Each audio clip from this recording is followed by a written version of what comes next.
Rage is a unique feeling. It's one that hopefully most of you watching are not very familiar with. It isn't a good emotion. It's quite literally violent, uncontrollable anger. I've been plenty angry in my life before. I mean, who hasn't? But that feeling of seeing red, not being able to hold back or restrain myself, has thankfully never been reached. I've never had that loss of control. Rage is oftentimes aimless. It's hard to channel or direct, which is what makes it so unpredictable, dangerous, and frightening. But what if you could control it? I can't think of many games that let you use your emotions as a weapon or a tool.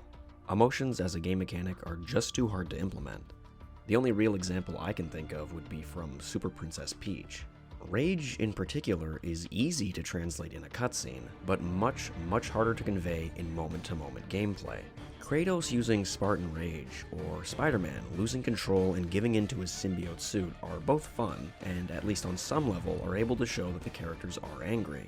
But for me, they don't really convey complete rage. Again, those moments are reserved for cutscenes.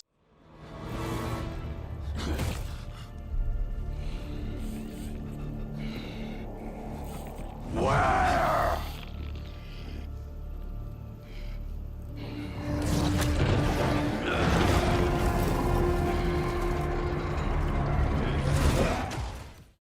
Despite how intense these moments can be, and how brutal the animations or sound design is, without enough context, and considering these moments can be replicated pretty much whenever you want in these games, they lose the weight or impact they otherwise might have had. But that doesn't mean that there aren't examples of this. There are 3 examples, in fact, that I feel perfectly capture what rage should look and feel like in a game. Those 3 examples come from Splinter Cell Conviction, Call of Duty Black Ops 2, and Star Wars Jedi Survivor. Each of these games have one moment in particular where the character you're playing as absolutely loses it and gives in completely to their rage. And what makes these moments so impactful is the story and context behind them, and the fact that they don't overstay their welcome.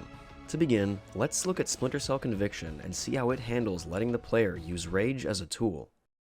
If you find that you're enjoying the video, please obliterate the like and subscribe button. We are so close to 10,000 subs and it would mean the world to me. And if not me, then do it for Melly. Thanks.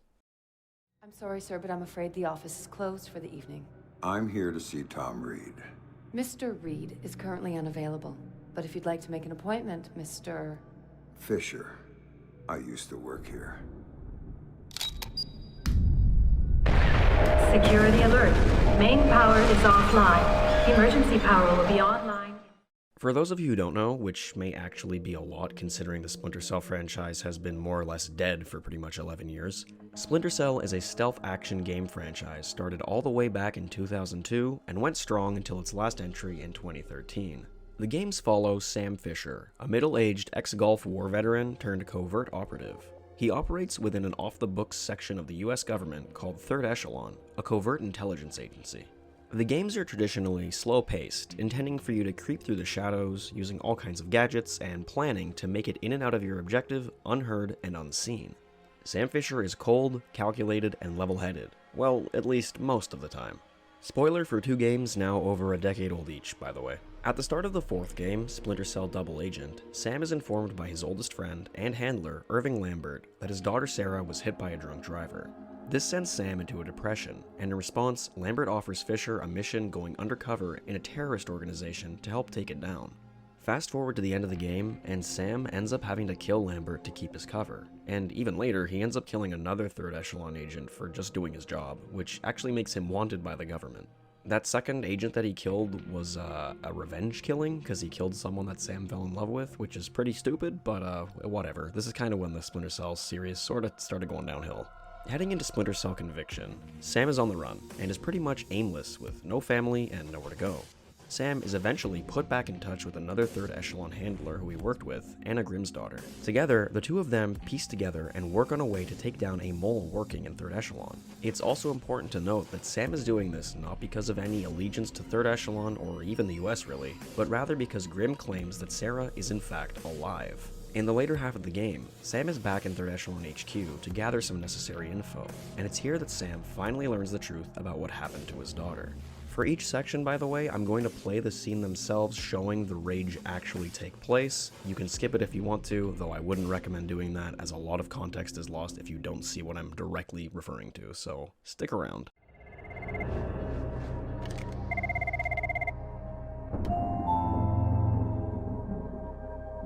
So tell me about Sarah, Grim. Tell me why you lied to me. It was Lambert's call, Sam. He thought he was protecting you. He had a recording system set up in his office. Everything that went on in there he saved. Before New York, he gave me the access codes. The files can only be triggered on-site and only by me. This is what he had to say about Sarah. Sarah Fisher, I'd received reliable intelligence of a credible threat against her, one coming from a mole inside Third Echelon. The threat against Sarah would be used in an attempt to leverage Sam. Sam would then be compromised, and I couldn't allow that. So I made the hard choice. I faked Sarah's death, taking her off the playing board. Without her, Sam would be free to act as he needed to. He'd suffer, but she'd be safe. The rest was detailed. Preparing a new identity for Sarah, securing her. Excellent work there, Anna, in keeping her hidden. Then used that despicable creature, COVID, to provide a body that could stand in for the girl. And then I lied to my best friend. Told him his daughter was dead. Took advantage of his grief and used it for Third Echelon's purposes. And the saddest part of this, I never uncovered the mole. The danger to her and to Sam is still out there, which means this has to stay hidden. You and I know. That's all. Perhaps someday...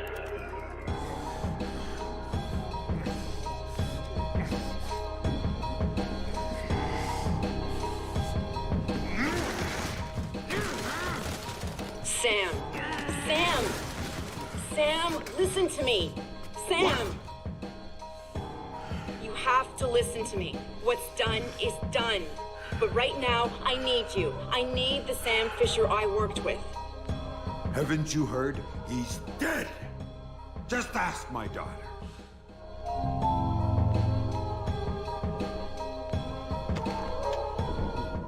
The swelling music, the heavy breathing, the voice acting, it's all perfect. And what follows is one of the best moments in the entire franchise's history.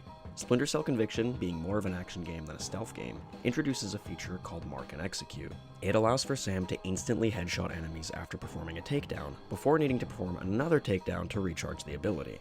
At this moment, however, there is no limit. The game gives the player automatic and infinite amounts. Sam's posture changes to complete rage, the screen turns a brownish red, and you are given free reign to mow down everyone in sight as you escape from Third Echelon. The context, the ability, and the fact that it's so different from how Sam normally acts, and that this is a feature only used in this one moment, makes it stand out so much, and remains one of the best depictions and implementations of rage I've ever seen.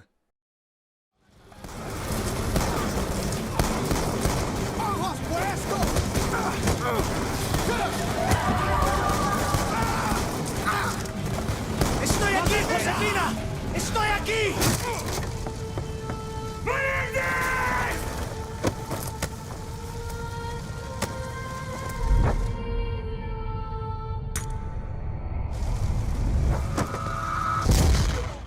Much of what was used in Splinter Cell, I feel, was borrowed for Call of Duty Black Ops 2's rage scene.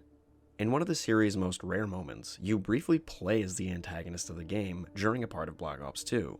I think the only other game that did that was actually Call of Duty Ghosts, but that's COD Ghosts, so who fucking cares? Raul Menendez, the game's antagonist and the leader of the pseudo-government/terrorist organization Cortes Dia. Why'd I say it that way? Cortes Dia, Cortes Die, I don't know how to say it, it's one of those two. A Nicaraguan native, Menendez grew up watching the horrors brought on by the US-backed Contras and grew a deep hatred for the US. What really needs to be known is this, however. During a raid on his compound, Menendez is ambushed and sedated after watching a guard hurt his sister. Much like Splinter Cell, we first see his rage briefly in this non-controllable cutscene, and might I add, it is brutal. Upon waking up and being freed by Noriega, Menendez knocks him out, and after hearing, or more likely imagining, his sister scream, he enters a blistering red rage, quite literally cutting down everyone in his path. The screen is red, pulsing, and blurry. The amount of blood is extreme, and Menendez himself is invulnerable in this moment and won't stop screaming. Just pure adrenaline. In terms of actual gameplay, Menendez isn't given a new ability, or an infinitely recharging one or anything. It's just straight up God mode with a red filter more than anything else, briefly turned on. But it remains so standout even today, as COD has never really done anything like that again. And Menendez himself is such a good character that it sticks out as one of the more thematic and compelling instances of when rage is a game mechanic. He said it! He said it! Get out of my way.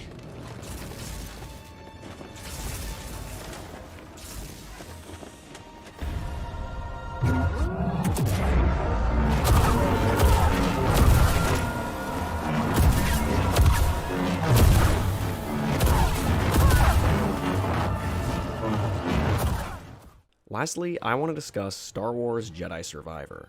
Unlike the other games mentioned, the rage moment in this game is closer to the rage abilities seen in God of War and Spider-Man 2, in the sense that after the ability first pops up in the story, it remains part of your arsenal, even after the story is over and you can go back to free roam and complete side content. Does that mean that the moment and ability aren't as special? Yes, but you know what, that's okay. It's still really cool, and for the story implications, I still want to talk about it. So, in Jedi Fallen Order and Survivor, you play as Cal Kestis, a Jedi Padawan during Order 66 who survived and later becomes a Jedi Knight after finding/forming a group set on taking down the Empire. Cal understandably goes through a lot in these games, as we see him have to deal with the loss of his master, all his friends, the very order and life he grew up in, and the code he lived by. He was forced to hold in his immense power and the gift he had, that being the Force, and was pretty much stranded on a scrapping planet, keeping his head down lest he be tracked down and either forcefully converted into working for the Empire, or just executed on the spot. Overall, a pretty bad life. In that first game, Cal has to learn to put aside his doubt and realize that he is good enough and can make a difference. In Jedi Survivor, we learn that the group Cal and his droid BD-1 formed fell apart, and over the course of the game, Cal has to more or less get the gang back together and try to keep the fight going. After learning about a potential planet completely out of reach from the Empire, Cal makes it their goal to get there, and is determined to raise a force of Force sensitives to take down the Empire once and for all. But, of course, things don't go as planned. One of your new allies in the game, Bode, ends up betraying you, and his actions lead to the death of your mentor, Seer. It also brings the Empire right to your base, killing many rebels and destroying an unknown amount of Jedi archive entries. After having everything he worked for taken from him, and those closest to him killed yet again, Cal snaps, and for the first time embraces the dark side. In this state, you are pretty much unstoppable. We get to play as Cal at a level of power we've never seen him at before. And as a reminder, the dark side doesn't make you stronger, it's just easier to channel your strength through it. Meaning Cal is, or rather can be this strong using strictly the light side of the Force, it would just take longer. After massacring countless Imperials, Cal very nearly kills the man responsible for sending Bode undercover before he's stopped by Marin. While you might think that I would be upset by the fact that even after being talked down from this, Cal can still use the dark side rage, I think it fits thematically. It's clear by the end of the game that Cal is still struggling with this side of himself, despite what he may tell others, and I'm confident that this conflict within him will play a big role in the third and final game whenever it releases. So, there you have it, some examples of controllable rage in video games that I think work perfectly in the context of the story, and that are just fun as hell to play with. Thank you so much for watching, and I will see you guys in the next one. Peace!